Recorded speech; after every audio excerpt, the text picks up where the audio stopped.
다양한 실력이 쌓여 교육의 본질이 된다. 안녕하세요. 강주교육 뉴스입니다. 빛나는 강주교육 소식 지금 시작합니다. 김 기자님, 박 기자님 어서 오세요.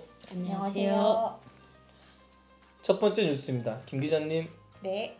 오는 7월 1일 광주광역시 교육청에 새로운 조직이 생긴다고요? 네, 그렇습니다. 광주광역시 교육청은 본청의 인성생활교육과 그리고 서부교육지원청에는 광산교육지원센터를 신설합니다. 신설되는 인성생활교육과는 어떤 역할을 하나요? 생활교육을 강화하기 위해 마련된 부서로 앞으로 인성교육, 마음건강, 심리정서에 대한 체계적인 지원을 담당하게 됩니다. 학교 밖 청소년 지원도 포함되어 있다던데요? 네, 맞습니다. 기존 광주광역시 교육청 시민협치진흥원에서 담당해온 대안교육 기능을 본청으로 이관하여 학교 밖 청소년 증가에 적극적으로 대응할 예정입니다. 광산교육지원센터도 신설되는데 어떤 업무를 하게 되나요? 네, 교육지원청이 없는 광산구 지역에 광산교육지원센터가 전국 광역시 단위 최초로 지원센터로서 하남 3지구에 개소하게 되는데요. 광산구 지역의 평생교육, 유치원, 국제교육 등의 업무를 수행합니다. 그럼 이번 조직 개편 어떤 절차를 거쳐 이루어졌을까요? 네, 이번 조직 개편에 관한 내용을 담은 관련 조례 개정안이 지난 331회 광주광역시 의회 임시회에서 통과되었고요. 관련 시행규칙이 지난 5월 19일 광주광역시 교육청 법제심의위원회 심의 의결되었습니다. 이에 따라 7월 1일부터 이번 조직 개편이 공식 시행될 예정입니다. 그럼 이번 조직 개편으로 어떤 점이 변화가 있을까요? 네, 광주광역시 교육청은 인성생활교육과 신설과 광산교육지원센터 개소를 통해 교육 사각지대 해소에 도움이 될 것으로 기대하고 있습니다. 강주교육이 나아갈 길을 새롭게 다지는 이번 조직 개편이 교육 현장을 더 가까이, 더 깊이 지원할 수 있길 기대해봅니다.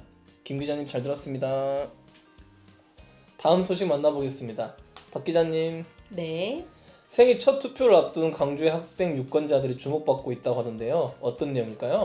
네, 광주광역시 학생의회 의정단 협의회가 오는 6월 3일 제21대 대통령 선거를 앞두고 학생 유권자들을 대상으로 투표 참여 독려 활동을 벌인다고 합니다. 그럼 이번에 투표하는 광주 지역 학생 유권자 수는 얼마나 되죠? 네, 이번에 선거에 참여할 수 있는 광주 지역 학생 유권자는 6,442명입니다.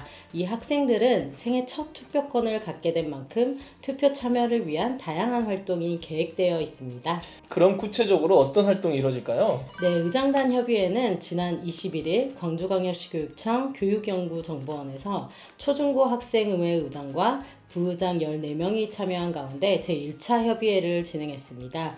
이 자리에서 학생 유권자들이 사전투표나 본투표에 참여할 수 있도록 SNS 홍보활동을 펼치기도 했는데요. 고등학생의회는 의장단 꿈트리에 18세 생애 첫 투표 100% 달성 기원 메시지를 게시하고 홍보 레터링 사진 촬영, 보도자료 배포 등을 하기로 하였습니다. 학생들을 위한 교육 프로그램도 진행된다고 하던데요. 네, 그렇습니다. 생애 첫 투표를 앞둔 고등학생들을 위해 정치관계법, 투표 절차, 선거 유의사항, 선거법 위반 예방법 등을 포함한 새내기 유권자 교육을 마련하였고요.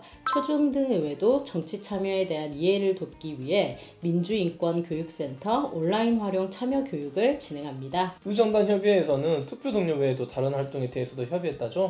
네, 맞습니다. 의장단 협의회는 투표 독려 외에도 디지털 성범죄 예방 활동을 추진하는데요. 등교 캠페인, 쇼폼 영상 및 웹툰 공모전, 광주학생 행동수칙 배너 보급 등이 추진될 예정입니다. 앞으로도 의정단 협의회에서는 초, 중, 고 학교급별 교류 활동에 적극 나설 예정이라고 하던데요. 네, 올해 광주광역시 학생회 의장단 협의회는 4번의 회의를 계획하고 있는데요. 학교급별 교류 활동을 활발히 진행할 예정입니다. 특히 5.18 관련 학생 행사와 학생이 묻고 교육감이 답하다, 참여 안내 등의 교류 활동이 추진됩니다. 학생들의 생애 첫 투표가 대한민국 민주주의의 의미 있는 한걸음이 되길 바라며 이번 활동을 계기로 학생의회 활동이 더욱 활성화될 수 있기를 기대합니다. 오늘 소식 전해주신 두 기자님들 수고하셨습니다. 수고하셨습니다. 강주교육 뉴스 오늘은 여기까지입니다. 배움의 여정은 계속됩니다. 다음에 뵙겠습니다. 감사합니다.